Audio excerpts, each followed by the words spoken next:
Hello and welcome to Meandmygolf TV. We're Andy and Piers and you've joined us here at the Wentworth Club, first tee, ready for the BMW PGA Championship. Piers, what are we doing today? Well, today, Andy, we are doing picks and tips. So we're going to be picking some players who we think are going to win this fantastic tournament on this fantastic golf course, and also we're going to be giving you a tip based on how this golf course plays. Not to be missed, Andy, not to be missed. Let's take charge of your game.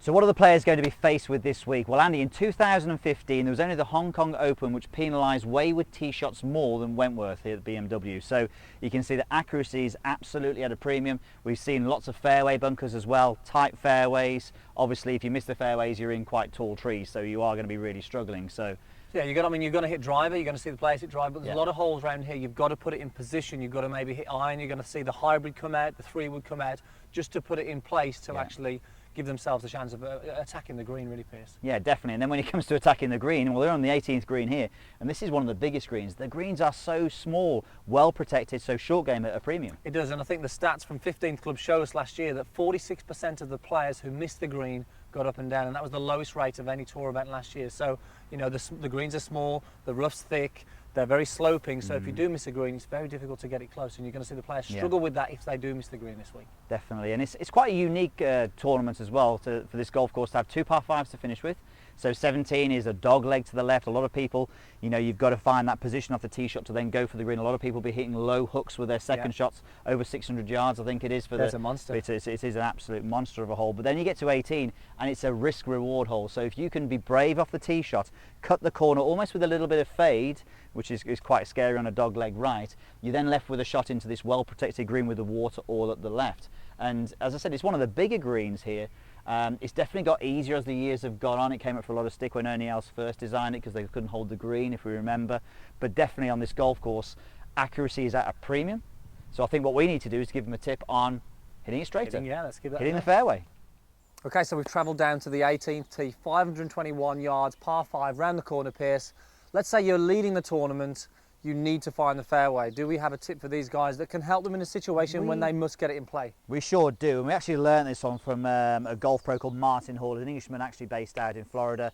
And Martin talks about if you want to hit the fairway, imagine that your wrists are in splints. Okay, so if you imagine that your wrists were almost, I think stiff is the wrong word, but if you imagine they were set, and as you were swinging that you wouldn't be setting the club as much and you wouldn't be turning the club as much, it means that you won't be as powerful as normal, but it does mean you've probably got more chance to hit the fairway. So if you were to actually hit some golf shots, and this is something to practice on the practice tee first obviously, feeling as though you weren't using your wrists as much, they were in splints, I think you might hit the fairway a little bit easier. So maybe when you're feeling under pressure, where maybe a first tee shot or even a last tee shot when you're leading, when you feel you want to get yourself in play, we need to get this in play here to have a chance of getting on the green. So let's see if you can do it. So I need the fairway here, I don't need to go for the green in 2 hours. I'm not doing the risk reward today on this one. All right, here we go. And actually that one, little fade round the corner. Exactly that. I think you've just found your new drill, Piers. You might even get on from there. That didn't take too much yardage off. I tell you what, it's not bad that. Okay, let's go to the picks, shall we? Right then, Andy, it's time for the picks. So we're going to pick a favourite and an outsider.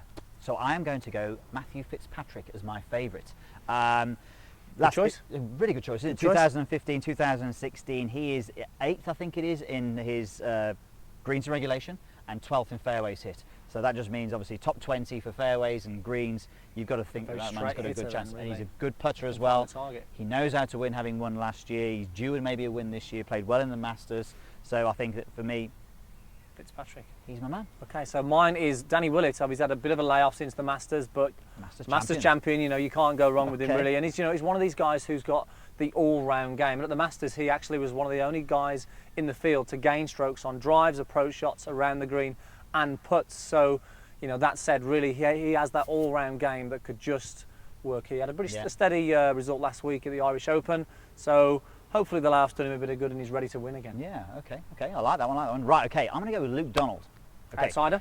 Outsider, he's won here twice. When he was world #1 as well. But I think what's happened with Luke is obviously his form has dropped a little bit. Amazing short game, maybe not the straightest of hitters, but an amazing short game. And those short game numbers are getting better now. So he's in the top 20 now for short shots and approach shots around the greens. So he really is sort of upping his level on that. He's not quite there yet with his putting, think when he was at his prime, when he was world number one, you put him inside 10 feet and he was just, I think he had a 90% success rate for the year. It was crazy. So hopefully he can come back to this golf course, short game getting better, and get some good memories from winning here It'd be twice. good to see an Englishman do it again. It would be good, wouldn't it? It'd be good to be get him back into form as well. Yeah, so my outsider is Andrew Johnston. Now, I mean, he won at the Spanish Open at Valderrama, and Valderrama and Wentworth, very similar sort of golf It's courses. difficult, Again, need to hit it into target and need to find that target consistently. Now, he's actually in the top 25 Piers on the European Tour for hitting greens and fairways. Yeah. So, you know, you never know. I mean, he's an outsider, but for me, similar sort of course to Valderrama and Wentworth, you just never know. He knows how to win on a tough course. He does, yeah. Okay. So there you have it. Who do you think is going to win the BMW PGA Championship? Post your comments down below. Let us know who you think is going to win that. And if you're new to the channel, hit the subscribe button. It is for free and it allows you to see more videos like this and loads of great instruction. Definitely, and don't forget to check out our video we filmed here on this hole on Monday, the Impact Show, which is all about that short game, showing you some difficult shots, but also some very basic shots that's going to help you this year. Thanks for watching. We'll see you soon.